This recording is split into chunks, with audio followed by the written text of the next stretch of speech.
Começa agora o BTcast. Teologia é nosso esporte. Muito bem. Está no ar mais um BTcast, o de número 636. Eu sou a Cíntia Muniz. E será que realmente durante 2000 anos as mulheres não foram líderes na igreja? Olá, eu sou a Karina Perestes e eu pesquiso as mulheres nos registros arqueológicos dos primeiros séculos da Era Moderna. E é isso mesmo, gente. Você não está enganado. Nós estamos aqui no episódio especial do Dia das Mulheres deste ano. E por isso que o Bibo não está aqui. Hoje a sala é todinha das mulheres. E a gente vai discutir aqui esse tema importantíssimo, super interessante. Fica aí porque você vai realmente gostar muito dessa conversa. Mas antes, se liga aí nos recados paroquiais. E nos recados paroquiais dessa semana, galera, o ano já começou, metas foram estabelecidas, rotina, né? Você tá aí, você já fez aquele planejamento, tem que estar começando a rodar aí, né? Porque já passou o carnaval. Eu sei que vai ter um monte de feriado esse ano, mas galera, não dá pra gente ficar se apoiando em feriado e coisa, não. Já começou o ano, as metas, a rotina. E, gente, sem sombra de dúvida, quando você não precisa se preocupar com a sua roupa, tá? Você só se preocupa uma vez, que é agora. Nesse momento eu quero fazer que você pense no seu guarda-roupa e nas suas roupas. Por quê? Porque a Insider está na Semana do Consumidor. De 9 a 15 de março, os descontos podem chegar até 50%. Sério, então agora é o momento de você pensar na sua roupa, no seu guarda-roupa, tá? Porque a Insider, ela tem as roupas perfeitas para o seu dia a dia, para a sua rotina. Deixa eu ver como é que eu tô na câmera aqui. Ó, eu tô com a minha clássica Tech T-shirt, ainda que a que eu mais uso é ou a Core ou a Henley. A minha camiseta preferida é a Henley, cai bem. Mano, eu uso pra pregar direto, ela é bonitinha, 3 botões aqui, tá? Mas eu tô com a clássica Tech T-shirt. E tô com a minha calça também, ó, Future Form. Tá? Ó, essa calça aqui, galera, é pau pra toda obra. Eu saio, eu tô bem arrumado. Vocês podem dar uma olhada aqui, ó, olha aí. Ó. Deixa eu tirar a cadeira, né? Aqui, ó.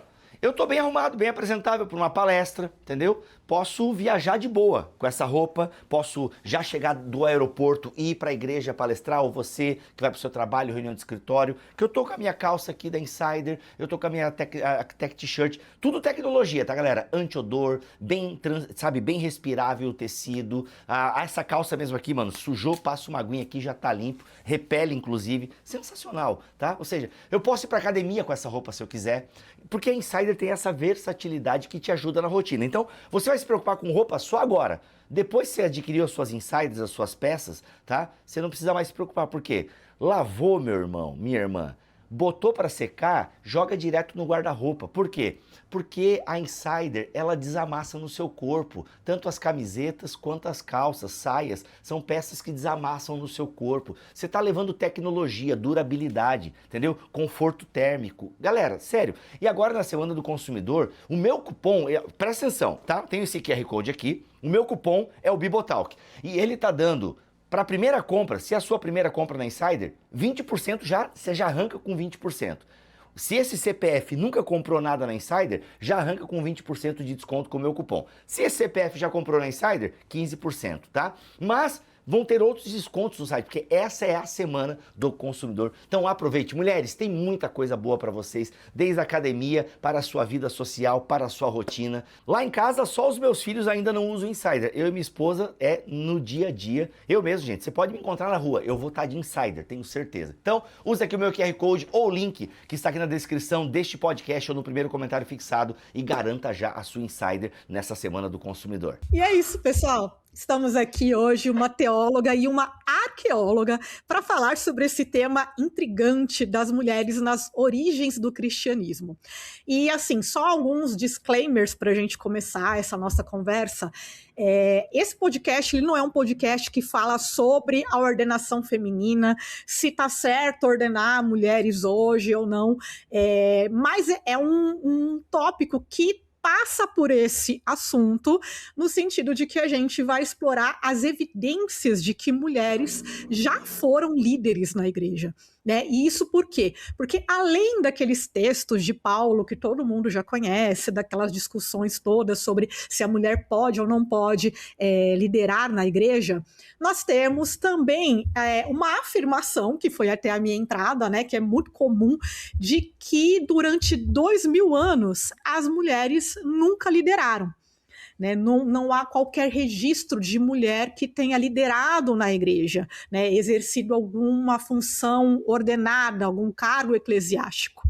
Então, as pessoas costumam achar que esse tópico é um tópico do feminismo, é um tópico moderno, a igreja sendo influenciada pela pós-modernidade, mas a gente justamente vai trazer uma visão diferente, baseada não agora nos textos bíblicos, ou mesmo nos relatos dos pais da igreja, daqueles documentos, né, iniciais da história do cristianismo, mas a gente vai entender o que a arqueologia pode contribuir para essa conversa. E eu estou aqui, né, com a Carina Oliveira, doutora Carina Oliveira, que eu tive o prazer de conhecer no congresso da CBE em 2023, né, ela estava lá traduzindo, né, fazendo a tradução simultânea para gente, e desde aquela época eu lembro que a gente já começou a trocar umas figurinhas e eu fiquei super interessada no trabalho dela, e muito da nossa conversa aqui hoje justamente é pautada no livro dela e na tese dela de doutorado. Então, Carina, seja muito bem-vinda e eu vou pedir para você se apresentar e falar um pouquinho sobre o seu trabalho. Olá, eu sou a Carina Oliveira Prestes, então às vezes as pessoas veem Carina Prestes, às vezes Carina Oliveira, então são os dois nomes aí, não existe confusão, tem os dois sobrenomes. Eu fiz os meus estudos, né, de pós-graduação, foram em arqueologia, e eu tive uma grata surpresa que o sítio arqueológico que estava estudando, escavando, trabalhando nos estudos doutorais durante o meu PhD, a gente estava escavando uma basílica que a gente descobriu que tinha evidência de mulher. E daí foi foi puxando a cordinha, e se tornou essa tese, né? E nós somos surpreendidos por isso, por esses achados. Ah, super legal. E você estudou nos Estados Unidos, certo? Isso, então eu fiz o mestrado e doutorado na Andrews University, que fica em Michigan, nos Estados Unidos, e daí a gente escavou um sítio arqueológico na Sicília, que é ali no sul da Itália, né? A ilha na ponta da bota da Itália continente, né? Que a Sicília é um país que tem uma tradição cristã muito antiga, né? O apóstolo Paulo, na sua jornada para Roma, ele passa pela Sicília, né? Não é necessariamente no sítio que a gente escavou, mas tem toda essa tradição muito antiga de cristianismo na Sicília. E todo o seu estudo, né, Carina, se transformou num livro que foi lançado no ano passado, né? Que a gente está torcendo para que seja publicado aqui no Brasil, e depois no final do episódio a gente mostra aí a carinha do livro. Eu tenho a alegria de ter um exemplar aqui comigo, e estamos torcendo, né, Carina, para que seja traduzido logo aqui. Eu acho que a gente precisa desse livro. Estamos aí pensando, torcendo para que saia em breve, da melhor forma possível, que atinja o maior número de pessoas possível. E eu fiquei muito feliz de saber que você vai ser, inclusive, palestrante no Congresso da CBE agora esse ano, lá nos Estados Unidos, certo? Apresentando o trabalho do seu livro. E, gente, enche a gente de orgulho ter uma acadêmica brasileira representando a gente lá fora, né? Com um tema tão importante e estudos, assim, que são bastante inovadores e que contribuem bastante, né? Para essa discussão toda, que, como eu disse, né, ainda é muito acalorada e que ainda se prende muito à questão dos textos paulinos, a questão de alguns conceitos, né, sobre o contexto histórico e cultural que às vezes vão se tornando meio que ultrapassados. E aí eu queria que você falasse um pouco sobre o papel da arqueologia nisso, porque eu sinto que quando a gente lê alguns materiais mais antigos, a gente tem alguns pressupostos do contexto histórico que já parecem assim meio datados em relação às novas descobertas arqueológicas. Então, essa questão do contexto cultural meio que vai evoluindo conforme evolui a arqueologia. É isso mesmo, Carina? Isso. É bem interessante que quando eu comecei a pesquisar, o sítio arqueológico que eu estava escavando era uma basílica, que a datação dessas evidências para a mulher era do V século. Mas eu falei assim, não, eu preciso ir para trás, né? Então eu comecei a ver alguns livros do Novo Testamento que falavam sobre mulher. E eu comecei a ver que eles repetiam, um depois do outro, mesmas coisas. E para mim não fazia sentido dentro para fazer uma harmonia com o texto bíblico, com a teologia do Novo Testamento, não fazia sentido. E também eu já tinha pesquisado, já tinha estudado, né, a arqueologia do Novo Testamento, já tinha viajado um pouco pela Europa, eu falava, isso aqui não faz sentido. Aí eu falei, não, eu não posso estudar esses livros que todos repetem. E o que me marcou bastante foi, por exemplo, a entrada no Anchor Bible Dictionary, que é uma referência, né, sobre mulheres no Novo Testamento. Ali eu falei assim, isso aqui não tá... E todos repetiam essa mesma história.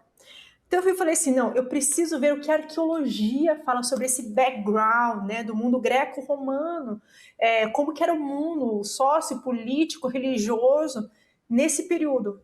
Então eu comecei a ver o que as pedras, inscrições, estátuas falavam sobre o papel da mulher na sociedade e também religioso em geral. Porque o cristianismo não surgiu do vácuo, surgiu no contexto, né? Então eu estudei o mundo greco-romano e também um pouco do contexto judaico, essa emergência, né, desse começo do cristianismo. E daí eu acabei parando em alguns livros de arqueologia totalmente secular, arqueologia romana, um livro que fala sobre as mulheres de Roma, nada conectado com o Novo Testamento. Aí abriu o mundo para mim, eu falei, não, eu tô chegando a alguma coisa nova, conectando esses dois mundos, né? Então foi isso. Então esse background... ver o background do Novo Testamento não baseado nos escritos, porque a maior parte dos teólogos, quando eles falam baseados nos pais da igreja, nos escritos dos pais da igreja. E daí eu falei, não, eu quero estudar o background não baseado nos pais da igreja, no que os outros livros falaram, eu quero estudar o background baseado nas pedras, na arqueologia. Então, daí que foi meu ponto de partida.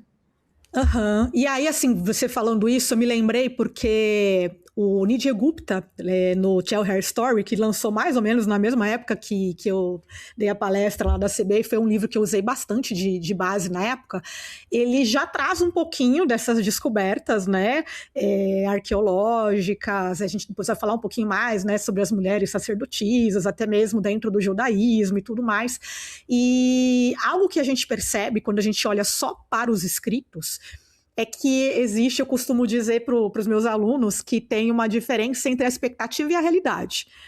Porque eu acho que os escritos, eles representam muito mais as expectativas sociais daquela cultura sobre as mulheres do que a realidade, que era muito mais complexa e diversa, dependendo de localidades, dependendo de condição socioeconômica. E eu queria que você falasse um pouquinho mais sobre isso, né? Sobre o porquê é importante a gente acrescentar uma outra fonte nessa conversa. Então, isso tem a ver com a metodologia, né? Porque algumas classes de evidências, elas tendem a ter alguns preconceitos, algumas ideias pré-concebidas, né? Ali dentro delas, pertinentes a esse tipo de evidência. Mas agora, quando você usa mais de um tipo de evidência, não só literária, mas a material também, que daí vem da arqueologia, uma acaba balanceando a outra. E um perfeito exemplo disso é de uma mulher chamada Humidia Quadritilla, tá certo? Um nome bem diferente, um nome bem latino, do latim, né? Lá de Roma. Plínio, ele fala sobre ela, deixa eu só confirmar aqui, Plínio, o jovem, fala sobre ela, só que ele só louva as qualidades dela como uma dona de casa. Então, quando você pega evidência literária, você acha que a mulher só fica dentro de casa, não tem agência nenhuma. Elas têm aquela vidinha dentro de casa sendo dona de casa. Só que, por uma coincidência enorme, a arqueologia achou inscrições que mencionam ela. E agora a arqueologia pega e mostra que ela era uma dona de casa, que tinha muita honra, né? Que nesse contexto do Novo Testamento do mundo, do Antigo Oriente Próximo e da Europa também, esse contexto de honra e vergonha era muito importante. Então ela era uma mulher honrada, né? Só que ela era uma patrona, tá certo? Uma benfeitora.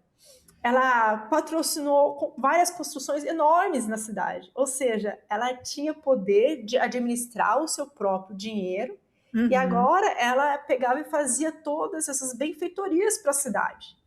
E isso trazia para ela muita evidência, muita preeminência na sociedade e também uma certa honra e com isso um pouco de poder também, né? Então agora a gente começa, tem uma outra perspectiva. Então a evidência literária, uma mulher que só fica em casa. Agora a evidência arqueológica mostra não tanto, talvez ela era um pouco mais do que o Plínio falava. E quando a gente fala, então, nessa questão do contexto, né, que eu falei das expectativas, a gente, né, precisa lembrar aqui, acho que a gente até já comentou isso em outros episódios do BTcast, que o mundo greco-romano, ele tinha lá os seus ideais, né, muito devedores à filosofia aristotélica, por exemplo, de uma inferioridade da mulher, de que os atributos da mulher que eram valorizados era justamente a castidade, e isso, né, significava que ela ficava um pouco mais reclusa no ambiente de casa, que isso traria honra, né, para ela, para o marido dela, todas essas relações que a gente falou. Então existe um ideal, mas também existe a questão do dinheiro e da condição socioeconômica, né? Então os relatos já têm mostrado para a gente mulheres que tinham proeminência na esfera pública, que era algo que era esperado principalmente dos homens, né? O falar publicamente, o se manifestar na esfera pública, no contexto religioso, e até mesmo, né, nessa questão do patronato, que é tão importante, porque ele aparece na Bíblia, né, Karina? Você pode citar alguns exemplos aí pra gente? Um grande exemplo para nós é Romanos 16, que Febe, né, ela era uma patrona ali, fala que ela ajudou muitos, né, a tradução tira um pouco do poder. Primeiro que ela era uma diácona, daí só que colocam que ela era uma serva. Só que quando você coloca serva é diferente, só que em outras ocasiões, quando eles traduzem para homens, colocam diácono. Só que agora para mulheres colocam serva, né? Essas traduções, que daí a gente vê esses preconceitos que são trazidos. Que estão por trás das traduções, né? Toda tradução tem uma intenção. Essa cosmovisão, né? Que vem por trás. Essa antropologia que acaba determinando essas traduções. Então, uma delas é a Febe, né, que ela era patrona, mas se você for ver de maneira prática também tem várias outras. Quando as mulheres elas abriam as casas para receber as comunidades cristãs nas casas delas, aí você consegue talvez encaixar essa dinâmica do patronato do primeiro século, porque a dinâmica do patronato, resumindo aqui brevemente, as pessoas elas eram amigas só quando elas eram do mesmo nível social. Elas podiam ser amigas. Mas quando elas tinham níveis diferentes, um sempre era patrono e o outro era cliente, tá certo? Então agora, quando os cristãos normalmente iam se reunir na casa maior, que abria as suas portas. Então o fato de eu abrir as portas da minha casa para receber essa comunidade cristã, já faz de mim, eu estou oferecendo um favor para essa pessoa, que é a dinâmica do patronato, em troca de honra, tá certo? Então isso já coloca a pessoa numa posição de liderança. De liderança. Porque, e se você... porque a gente pensa, por exemplo, estou abrindo minha casa para receber as pessoas. Então, quando a gente pensa hoje no contexto evangelical brasileiro, é uma célula, é um pequeno grupo, eu estou abrindo a minha casa para receber as pessoas, mas não necessariamente eu sou o líder daquele pequeno grupo, ou sou eu quem vou pregar, ou sou eu quem vou dirigir aquela reunião. No mundo antigo não era assim que funcionava, certo, Karina? Não era assim. A gente tem que agora entender que as igrejas primeiras... Não, igreja é errado falar. As primeiras comunidades cristãs eram basicamente dentro de casas. Então, isso tá... Na Bíblia é bem claro isso. Todas as vezes que falar que foram para casa de tal pessoa, foram para casa de tal pessoa, e que abriu suas portas para receber, tem várias na Bíblia. Então, é assim. Então, as comunidades cristãs, elas se reuniam primordialmente em casas, tá certo? Às vezes numa sinagoga, às vezes num jardim, mas primordialmente em casas. Em casa, daí agora vem essa ideia do background, né, da sociedade greco-romana. Tem algumas coisas que a gente chama de tradições profundas. O que é isso? São coisas que não mudam na sociedade, são algumas dinâmicas sociológicas que não mudam de um lugar para outro através dos séculos, tá certo? E uma delas, que normalmente se repete em diversas sociedades através dos séculos, é a administração da casa pela mulher. A mulher normalmente ela comanda a administração da casa. Agora você junta isso. E isso a gente também vê no registro arqueológico do período greco-romano, do primeiro século. Período romano, no mundo greco-romano do primeiro século. A gente vê isso. Agora você junta isso com o tipo de reuniões que eram feitas para os cristãos. Como que eram as reuniões? Elas eram muito diferentes do que uma reunião de uma igreja hoje. Uma reunião de uma igreja hoje, em diferentes denominações, a maior parte vai ser alguém dividindo a palavra, né? Dividindo a Bíblia, algum pensamento. Essa vai ser a parte principal. Só que para os cristãos do primeiro século, essa não era a parte principal. A parte principal era a refeição. Então agora coloca as mulheres ainda mais em evidência, porque normalmente é a mulher que administra a casa. E só voltando os 2 passos que você tinha mencionado, essa dinâmica do ideal e do real, né? Então, juntando isso com a casa, o ideal... o homem realmente era a pessoa que dominava, que mandava, o pater familias, né? Era a pessoa que dominava. Só que agora a gente tem que colocar isso no contexto do primeiro século do Império Romano. Qual que é o contexto do primeiro século do Império Romano? No primeiro século, o que estava acontecendo com o Império Romano? Estava alargando suas fronteiras, ou seja, estava expandindo. E com essa expansão, o que acontece? O que acontece com os homens quando eles, em período de guerra? Os homens têm que sair de casa, tá certo? Eles saem para, primeiro, treinar para a batalha, saem para a batalha, muitos ficam machucados e muitos não voltam, tá certo? Então tem um grande problema aí, que daí agora os homens estão fora de casa e as mulheres que ficam. Quando o homem está fora de casa, quem que comanda é a mater família, é a mulher, entendeu? Então, tem essa dinâmica também, que daí no primeiro século a gente vê as mulheres tomando muito mais proeminência na sociedade do que nos séculos anteriores, nos períodos anteriores. E ainda nessa questão do contexto, né? Você falou a respeito das casas, e eu acho que é legal a gente reforçar que, por exemplo, as casas, elas não eram como as nossas casas hoje, né? Elas eram um misto de ambiente público e ambiente doméstico, né? Essa divisão de público e privado que a gente tem hoje é uma coisa mais recente, né? A casa era bem misturada a isso, porque muitos negócios aconteciam dentro da casa.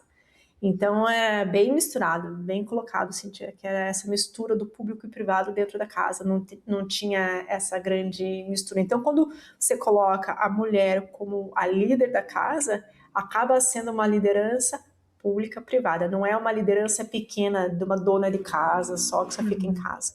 É uma liderança que tem consequências para fora de casa pública, né? Pensando aqui ainda no contexto greco-romano, né, dentro desse contexto religioso, se a gente, né, começa a ver as evidências, a gente percebe, por exemplo, que mulheres eram sacerdotisas, né, dentro do culto, né, dos deuses ali do panteão greco-romano. Você tinha mulheres atuando como sacerdotisas, e tem um trabalho muito interessante que é da Bernadette Brutten, né, que ela fala sobre as mulheres, as evidências arqueológicas de mulheres como líderes de sinagoga. E é importante, acho que a gente pontuar, né, essa questão também, né, da vastidão do império, porque havia localidades que eram um pouco mais abertas, né? Vamos colocar aqui entre aspas, né? mais progressistas com relação às mulheres, e outras um pouco mais fechadas, né? Mas há, por exemplo, evidências de mulheres que eram ali líderes de sinagogas, líderes, sacerdotisas, né? de cultos de deuses diversos ali, ou seja, não seria estranho a mulher atuar também dentro do contexto religioso da igreja, certo? Isso, a gente tem que entender que a cultura grega, na verdade, ela permaneceu dominante, mesmo quando o Império Romano se tornou o Império dominante. a cultura grega, ela era muito forte, ela permaneceu, e algumas pessoas dizem que a cultura grega que rege a sociedade ocidental até hoje, né? Então, tem isso. Então, a gente vê nos lugares que tem essa cultura grega mais forte, cultura helenística, né, muito forte, a gente vê uma influência, uma participação mais forte das mulheres, de um modo geral, né, simplificado. A gente vê a participação mais forte das mulheres também nas comunidades judaicas do primeiro século. E tem arquissinagogos, né, que era a líder da sinagoga. A gente tem isso, Rufina. A Rufina, ela era uma arquissinagoga, só que quando colocam arquissinagogos para homem, é o líder da sinagoga. Agora, quando colocam para mulher, ela é a esposa. Então, eu acho que tem um problema aí. Só que também existe agora um problema dessas ideias pré-concebidas impostas no texto bíblico. Então, eu li um livro, Women in the Greco-Roman World of Palestine. Foi escrita por uma mulher judia, que ela pesquisou as mulheres judias, o que as mulheres, qual era o papel das mulheres no mundo greco-romano na Palestina, desses primeiros séculos aí, no começo do judaísmo. E, assim, resumindo o grande livro dela numa frase aqui, a ideia dela é que normalmente as pessoas acham, comumente repetido, que as mulheres elas eram muito oprimidas e tudo isso, e que Jesus veio libertar as mulheres. É comum. Mas depois de ler esse livro e olhando os relatos arqueológicos, eu não penso mais assim. Eu creio que... E o livro, ele coloca que essa é uma ideia para tentar... Como que eu falo isso de uma maneira...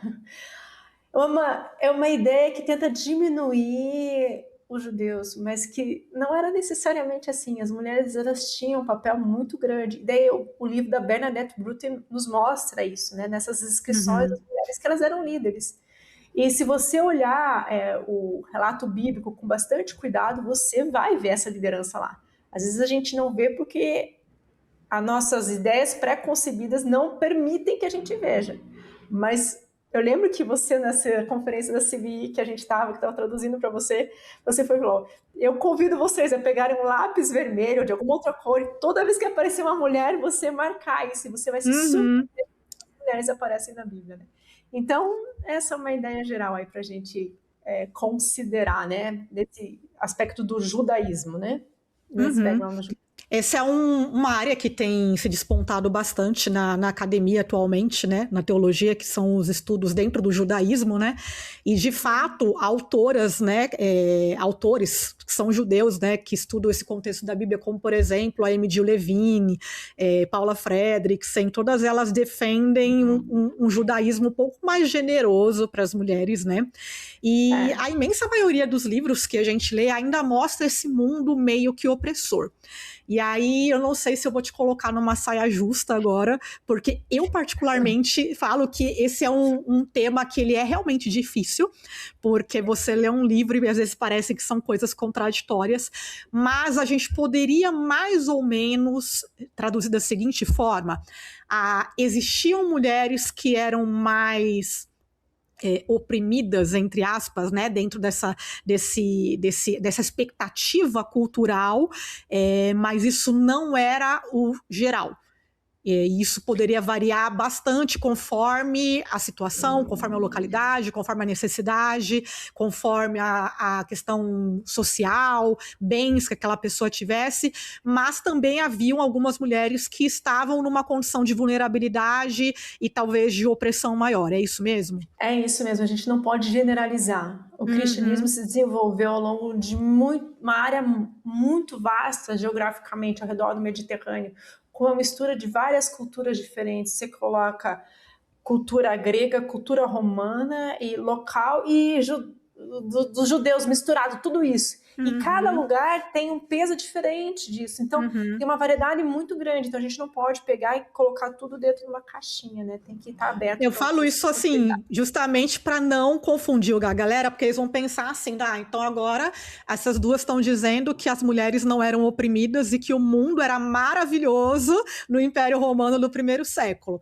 Não, a questão é que haviam de fato essas expectativas, o homem era o pater familias, ainda tinha uma questão, por exemplo, do infanticídio, do aborto, da prostituição, questões que eram muito sérias e que inclusive foram pontos que atraíram as mulheres para o cristianismo, né, por ser justamente um ambiente com uma moral mais elevada que se tornava um lugar mais seguro para essas mulheres, mas existem muitas exceções, né, então a gente não pode nem achar que tudo era tão maravilhoso para todo mundo e também achar que nenhuma mulher tinha voz e que nenhuma mulher tinha agência, porque hoje as evidências mostram pra gente que existiam muitas exceções a essa regra, né, Karina? Sim, tem muitas exceções e as mulheres elas eram oprimidas, tanto você consegue ver isso no número de mulheres para o número de homens na sociedade romana. Rodney Stark, o livro dele Rise of Christianity, ele pega e explora isso muito bem. E na sociedade romana geral, não cristã, na sociedade romana fora cristã, os homens eram 60% da sociedade e mulheres 40%. Essa discrepância não é normal, porque eles praticavam a exposição, que era o que eles chamavam, que quando cada família queria ter só uma filha, no máximo uma filha mulher. Se nascesse mais um bebê mulher, daí eles colocavam para exposição, ou seja, colocavam fora para o bebê morrer, tá certo? Então, realmente existia um pouco desse preconceito, um pouco dessa...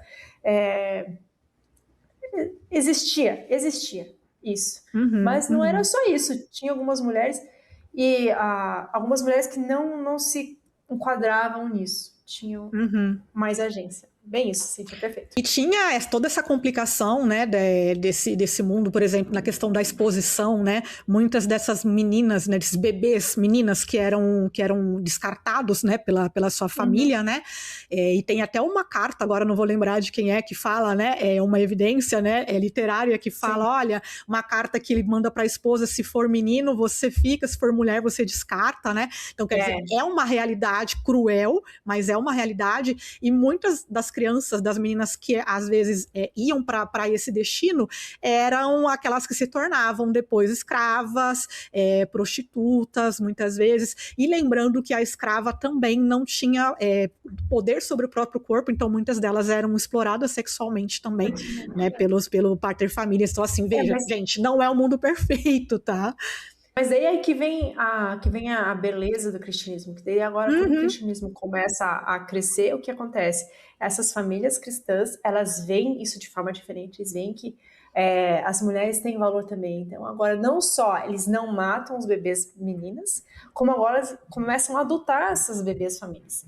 Que tanto que daí agora as proporções de homem para mulher no cristianismo inverte. No mundo romano era 60% homem e 40% mulher. No mundo cristão é 60% mulher e 40% homem.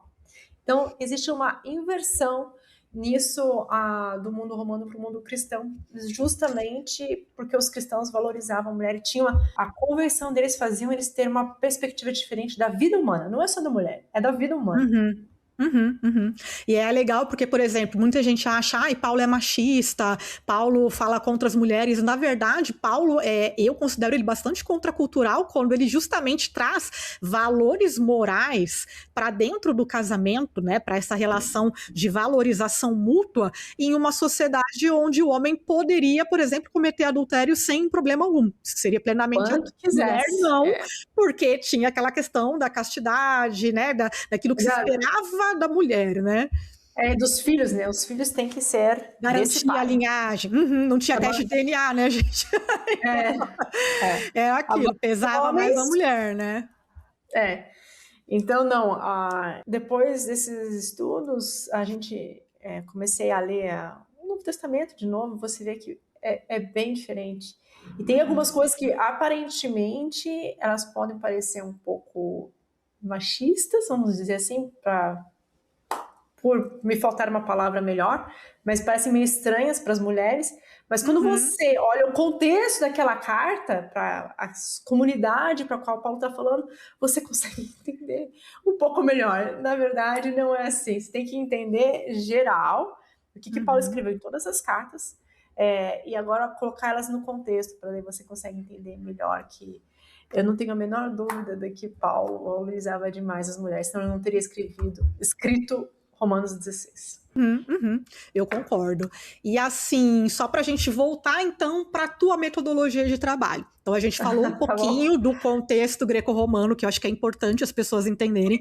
É complicado mesmo, é um mundo complexo e não dá para a gente simplesmente pegar os textos bíblicos ou as cartas lá dos pais da igreja e ler isso de forma plana, sem entender esse contexto, porque a gente, querendo ou não, vai transportar a nossa visão e os nossos preconceitos para essa leitura, que é o que muitas vezes acontece, e é o que a gente vê na maior parte dos comentários bíblicos e de textos que são escritos sobre o tema, mas evidentemente não, de forma mais clara, Karina, o que achados arqueológicos são importantes para essa discussão quando a gente olha, por exemplo, para responder a seguinte pergunta: as mulheres exerceram funções de liderança ou funções eclesiásticas nos primeiros séculos da igreja?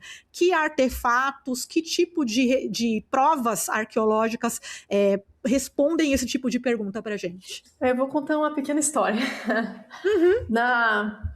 Na escavação dessa da Sicília que eu participei, a gente estava escavando ao redor de uma basílica que já tinha sido escavada no século XIX, no final do século XIX, 1893. Então a gente estava tentando entender o contexto dessa basílica, dessa comunidade cristã. Essa comunidade, o prédio foi feito na segunda metade do século IV, tá certo? Então no começo do século IV, em 313, Constantino, ele diz que o cristianismo pode ser uma religião oficial do Império, pode ser uma religião permitida, né?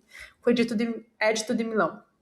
Então, com isso, agora as comunidades podem começar a construir seus próprios prédios, como igrejas, basílicas, né? Então, você coloca 313, foi isso. E agora, na segunda metade do século IV, já tem um prédio nessa comunidade que a gente está escavando. Ou seja, era uma comunidade que já existia antes, para você já ter um prédio. Porque é caro, tem que ter uma comunidade viva, forte, para construir. Então, já existia antes. Então, é uma comunidade bem antiga. E ali foi achada uma mulher enterrada nessa basílica, que tem 3 níveis de ocupação. No nível intermediário, que é do V século, foi achada uma mulher enterrada do lado do presbítero Dionísio, tá certo? Só que nessa basílica tem vários sepultamentos ao redor da basílica. Mas na nave da basílica, furando esse mosaico tão lindo, um mosaico muito bonito do V século, tinham 2 sepultamentos só. Do presbítero Dionísio, que claramente era o líder, porque ele está enterrado no meio da igreja, na frente do altar. E está escrito no mosaico. Aí do lado, não foi achado o mosaico. Não existe nenhum registro desse mosaico.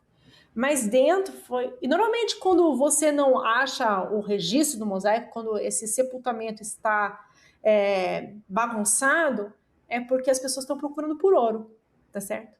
Só que não foi o caso desse sepultamento, porque dentro desse sepultamento acharam a ossada dessa pessoa, dessa mulher, e muito ouro, tanto que ganhou os jornais da Itália na época, tá certo? E foi achada uma coroa de ouro, pedaços, né, que formavam uma coroa, foram achados brincos, foi achado colar, um medalhão. Então, assim, não foi um caso de assalto. Então, isso começou a trazer várias perguntas para a cabeça. A princípio, do diretor da escavação, que se tornou meu orientador, e daí ele pegou e me ajudou a ir nessa linha. Então, a gente começou a pesquisar se tinha mais coisas que pudessem nos informar qual que era o papel dessa mulher. Então, ela foi sepultada do lado do presbítero, na frente do altar, só os dois. Será que o papel dela era semelhante desse presbítero? Então, daí a gente encontrou algumas inscrições que chamam o nome da mulher e fala que ela era presbítera, tá certo? Então, para quem quiser, tem uns 2 livros excelentes sobre isso. Uma da Ute Eisen, eu posso depois passar o nome direitinho do livro, para se quiser deixar depois para o pessoal ver. E um outro da Carolyn Osiek. Os 2 livros são excelentes e eles dão uma lista de inscrições que falam nisso. Então, peraí. Agora a gente está vendo algumas inscrições estão chamando essas mulheres de presbíteras. E junto com isso, existe uma carta papal do Papa Gelásio I, do final do V século, mesmo período das inscrições desse sítio arqueológico, dessa basílica na Sicília, proibindo as mulheres de oficiar nos altares e fazer todas as coisas que só os homens podem fazer.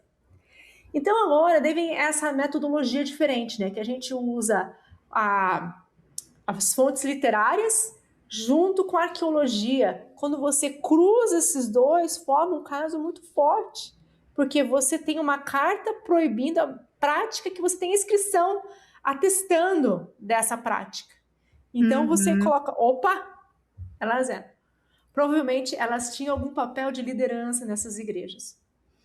Mas assim, o que eu acho um dos mais espetaculares desse período é um fresco que tem numa catacumba de San Gennaro, em Nápoles, que tem 2 frescos, de Cerula e Bitália. Você já conhece em outros livros também. O livro da Ellie Cateus também fala disso.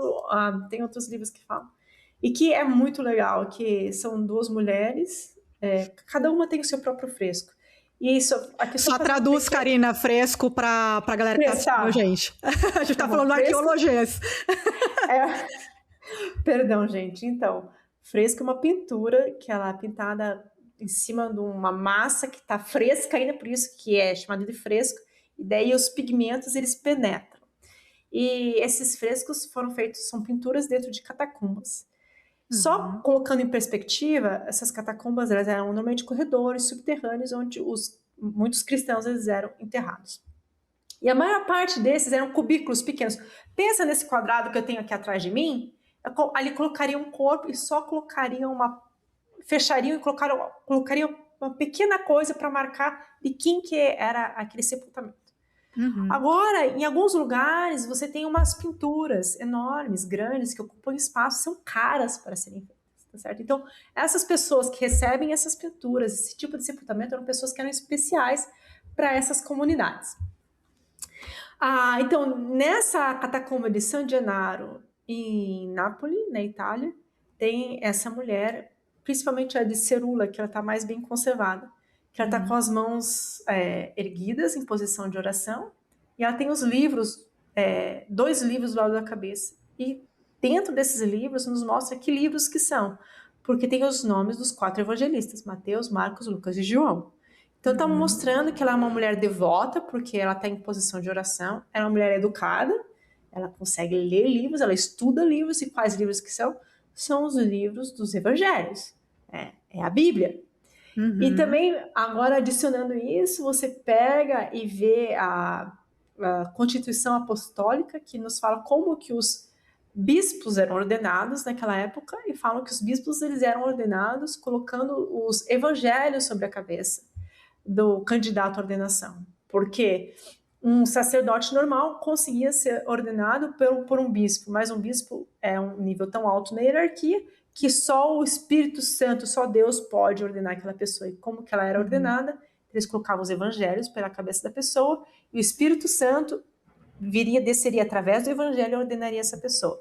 E o interessante dessa pintura é que tem como se fosse línguas de fogo saindo do evangelho, representando o Espírito Santo, que nem a gente tem em Atos, que o Espírito Santo se manifestou com línguas de fogo, aí tem o Espírito Santo se manifestando, ordenando essas mulheres ao ministério. Eu acho essa pintura maravilhosa. Fiz até um post uma vez sobre a Cerula, porque eu acho realmente incrível.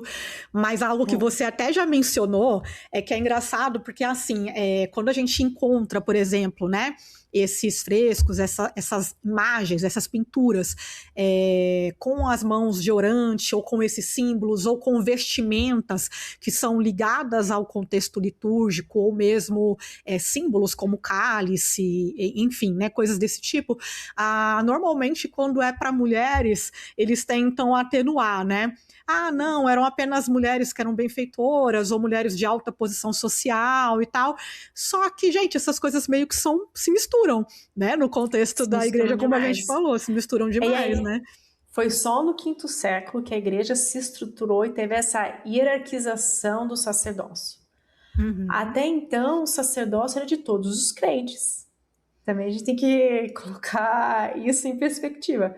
O sacerdócio até então era de todos os crentes. Quando a igreja agora ela se estrutura no quinto século, o Papa Gelásio, esse que escreveu essa carta, foi um dos grandes teólogos que ajudou a estruturar a igreja cristã, que se transformou nesse cristianismo medieval que a gente vê a partir do sexto século. Então, não era tão assim, se misturavam muito, Cíntia. Então, só para finalizar lá com a minha escavação lá da Sicília, então eu vi essas pinturas nas catacumbas, eu vi essas inscrições, e daí eu voltei para estudar a hierarquia dos espaços sagrados, que existe toda uma teoria dessa hierarquia dos espaços sagrados. E daí quando você estuda a hierarquia dos espaços sagrados e compara com outras igrejas, que elas eram também usadas com basílicas funerárias, que as pessoas eram sepultadas ao redor, aí você forma um caso muito forte de que aquela mulher, ela era uma líder daquela comunidade. É muito interessante, né? E eu acho que outra coisa que até você menciona no seu livro, né? Que é essa questão do concílio, depois, né, no quarto século, você tem a questão do Papa Gelásio, mas se a gente pegar até mesmo antes, né, lá para o segundo século, você tem Tertuliano falando das mulheres que elas não podem batizar, que elas não podem fazer trabalho sacerdotal, e é interessante que a gente lê essas proibições, mas a gente não se atenta ao fato de que se está sendo necessário que eles façam essa proibição, já é uma própria evidência de que as mulheres faziam essas coisas, certo? Perfeito. Temos no segundo século também uma carta para o imperador romano, Trajano, dizendo que estava tentando investigar um pouco melhor o que era esse cristianismo, e que daí ele pegou e torturou duas mulheres que, se você for ver em latim, fala que elas eram ministras, tá certo? Ele torturou elas tentando descobrir o que elas faziam. Então agora, no segundo século, nós já temos uma pessoa pagã questionando essas ministras cristãs. Então, são duas mulheres. Eu acho isso muito interessante, eu acho que isso traz uma luz, né, para essa discussão toda, né, e como você falou, né, dá a impressão que com essa institucionalização pós-Constantino, pós-quarto e especialmente sexto século, aí de fato o lugar das mulheres vai sendo diminuído, com raríssimas exceções, né? E as mulheres vão achando outras formas aí de se enquadrar, né? Os monastérios, enfim, vai achando outras formas de servir, mas até o sexto século, então a gente pode dizer que dentro da arqueologia nós temos evidências de mulheres, tanto diáconas como presbíteras e episcopas ou bispas também? Sim, nós temos. E, assim, no meu livro eu falo um pouco mais da península da Itália, né, ali da Itália, porque a gente tem que delimitar. Mas nesses livros da Ute Eisen e da Caroline Osiek, elas mostram ao redor de todo o Mediterrâneo, a África, Israel, Ásia Menor, tem em vários outros lugares. E eu até agora estava preparando uma outra palestra que eu vou dar. Se você esticar um pouquinho mais o período, você vê na Inglaterra, você vê em outros lugares, para o norte da Europa também, assim, sabe? Então, na Escócia, na Inglaterra, ali em toda a região celta, né? Você vê também. Então, tem mais para ser estudado. Eu estou começando a tentar expandir um pouco mais. É o próximo projeto de pesquisa aí. Inclusive, a Beth Allison Barr, no novo livro dela, ela fala dessas mulheres lá na Itália. Na Itália não, perdão, na Inglaterra.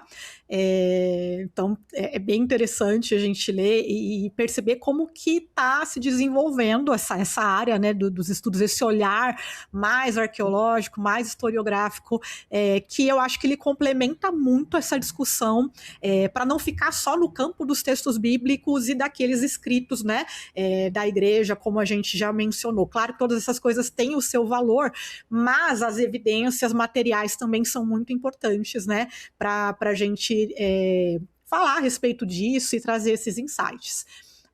Karina, depois que você começou a estudar arqueologia, que você começou a ver essas evidências, o que mudou na tua forma de olhar, por exemplo, né, de forma bem prática? Você já deu um spoiler de que isso mudou a tua forma de ler a Bíblia, mas especificamente, quando a gente olha para Paulo dizendo para as mulheres ficarem em silêncio, os famosos textos lá de 1 Coríntios e da primeira carta de Paulo a Timóteo, que são os mais usados nessa discussão. O que você pensa a respeito disso, né? Trazendo esse olhar realmente de arqueóloga, de alguém que trabalha com essa questão do contexto. No segundo capítulo do meu livro, analisando bastante esse contexto, né, a gente vê que nessas cidades que tinha a cultura grega muito forte, como Corinto, por exemplo, tinha o templo para Afrodite, né, lá na Acrópolis, na Acrocorinto, que dominava a cidade, né? Então, você tem que olhar nesse contexto. E o que eu falo bem brevemente numa nota de rodapé no livro, que qual que era o contexto? Os cultos de divindades masculinas, elas tinham sacerdotes homens, e os cultos de divindades femininas tinham sacerdotisas, tá certo? E os templos, elas eram instituições não só religiosas, não tinha essa divisão cidade, estado, igreja que a gente tem hoje, que isso é pós-reforma, principalmente pós-reforma. Não era assim. Os templos, eles eram instituições religiosas, mas também eram instituições financeiras, tinha muito poder civil também. Então agora quando você vê algumas dessas cidades, elas eram dominadas pelos templos. Então quem que dominava esse templo? Esses templos de mulheres eram liderados por sacerdotisas. Então agora, provavelmente, eram lideradas por mulheres.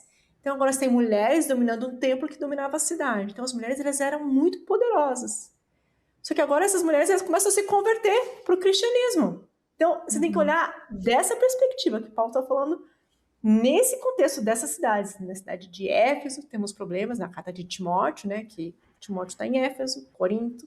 Então, é dessa perspectiva que a gente tem que olhar. E é importante que tem surgido vários materiais nesse sentido, né, trazendo um pouco desse contexto da cidade de Éfeso, por exemplo, a questão da deusa Ártemis, que é importante para a gente entender a passagem ali, né, que ele fala das mulheres ficarem em silêncio e tal. Então, assim, até a questão de dar luz a filhos, né, que é um versículo bastante confuso e tal, e a gente já falou disso em outros episódios do BTcast, quando a gente fala, por exemplo, de Paulo e as mulheres da Cynthia West, Paulo, livro que foi recentemente também lançado aqui no Brasil, a gente comenta um pouco, lembrando que são textos muito disputados, há várias sugestões de como lidar com esse texto, formas de lidar com esse texto, até mesmo entre aqueles que têm uma visão mais igualitarista. A gente falou muito da CBE aqui, né? A CBE é Cristãos pela Igualdade Bíblica, né? Uma instituição lá nos Estados Unidos, mas que fez um congresso aqui no Brasil em 2023 e aonde a Karina vai poder palestrar esse ano sobre o livro dela. Karina, já entrando aqui para o final do episódio, para depois a gente falar do teu livro, tem alguma coisa que você acha que faltou aqui nessa nossa conversa, alguma coisa importante para a gente pontuar, né, sobre essa questão de como a arqueologia agrega para essa discussão toda das mulheres? Olha, eu acho que o que a arqueologia... Eu acho que a gente falou principalmente, mas só repetindo, que a arqueologia traz uma perspectiva diferente, que não é normalmente citada nesses livros de teologia, nesses livros do background do Novo Testamento. Então, a gente tem que olhar com novos olhos e permitir enxergar algumas coisas. É basicamente isso. Então eu fico muito feliz, né, com o seu livro, que é realmente muito bom, tá? Tô lendo ele, já tô lá na metade dele, no meio das minhas outras leituras, mas não é porque você tá aqui, eu posso dizer que o livro realmente é muito bom, né? Eu fiquei muito feliz de ver o lançamento dele, de ver a repercussão que ele tá tendo lá fora. E é isso, gente. É um orgulho a gente ter uma mulher acadêmica trazendo contribuições tão importantes para essa discussão. Karina, você tá com o teu livro aí pra gente mostrar? Vou mostrar aqui para vocês. Então, fala um pouquinho dele, do título, da editora. Então, o título dele é Excavating Women, The Archaeology of Leaders in Early Christianity, que significa Escavando Mulheres, a arqueologia de líderes nas origens do cristianismo. Então, eu analiso principalmente os primeiros 6 séculos, e eu acho que os 2 capítulos que contribuíram bastante para a discussão é o capítulo do background, né, nesse pano de fundo do cristianismo, que eu vou desenvolvendo a argumentação, para daí quando a gente chega no 5º século ficar fácil de entender. Então, esse capítulo é bem bacana, mas também tem o último capítulo, depois você me fala o que você achou, que eu analiso os mosaicos, principalmente de Ravenna, né, que é na época que foi capital do Império Romano, né, Império do Oeste, né, que estava dividido já em Oeste e Leste. E eu tenho recebido bastante feedback dessa análise dos mosaicos, porque eu estou olhando com um olhar totalmente diferente, porque agora eu trouxe toda essa teoria da hierarquia dos espaços sagrados, eu aplico nos mosaicos com essa percepção. O pessoal está gostando bastante, então depois a gente conversa sobre esses mosaicos quem sabe alguns posts aí no Instagram. Legal. É isso, gente. Esse é o nosso episódio especial do Dia das Mulheres e, como sempre, o BTcast trazendo aí novidades, trazendo coisas que são realmente relevantes para essa discussão, né? Para a gente perceber que essa discussão é muito mais profunda do que normalmente tem sido levada nas igrejas, e essa questão, por exemplo, da arqueologia e das evidências de mulheres atuando, especialmente nos primeiros séculos da igreja, eu acho que contribui muito. A gente comentou aqui, né, do livro do Rodney Stark, eu sempre falo desse livro, de que as mulheres, elas eram a maioria na igreja, né, do cristianismo das suas origens ali, e até hoje o censo mostra pra gente que as mulheres ainda são maioria nas igrejas, né? Então eu quero terminar esse episódio especial agradecendo muito a participação da Karina, pedindo para vocês comentarem muito aqui, se vocês quiserem, um outro episódio, de repente, para a gente se aprofundar em outros artefatos, em outros ramos aí da pesquisa dela que podem contribuir também para essa discussão. Comenta, engaja, e gente, vamos pedir para que seja traduzido esse livro, porque ele vai ser muito importante, né, para trazer justamente subsídio para essa discussão de uma forma mais acadêmica, contribuindo com a teologia. Então é importante que a teologia caminhe com essas outras ciências para a gente fazer, de fato, um trabalho bem feito de exegese, especialmente quando a gente pensa em algo que impacta a vida de tantas pessoas, né? A gente está falando de mais da metade das mulheres da igreja e de pelo menos metade da população do mundo. Então é aquilo que eu sempre falo, a questão das mulheres na igreja tem que ser tratada com seriedade. E terminando aqui o episódio, quero desejar, então, a todas as mulheres um feliz Dia das Mulheres, né? Esse é o nosso mês, mas que não seja apenas um mês, mas que a mulher, de fato, seja valorizada sempre, especialmente nas igrejas onde, como a gente também comentou, foi justamente um lugar onde elas foram valorizadas, um lugar onde elas foram acolhidas, onde elas se sentiram seguras e puderam florescer com os seus dons, né? A despeito de toda a história depois e das proibições e tudo que a gente viu, né? Como vai se desenvolvendo, mas as mulheres sempre atuaram na igreja, e mesmo com todas as restrições que foram impostas, elas sempre encontraram o seu espaço, e elas ainda encontram seus espaços para atuar nas igrejas. Então, parabéns para nós, mulheres, que servimos nas nossas igrejas com nossos dons e talentos, e que venham mais e mais livros, discussões e materiais para complementar essa discussão. Karina, muito obrigada pela sua participação mais uma vez. Deu prazer participar com vocês e parabéns pelo trabalho que vocês fazem aí. E é isso, gente. Fica aí ligado até... Parabéns. Feliz Dia das Mulheres para as mulheres também, né? Parabéns para nós, mulheres. Parabéns para nós mulheres. Então é isso, pessoal. A gente encerra mais um BTcast. Fiquem ligados. Até a próxima. Tchau, tchau.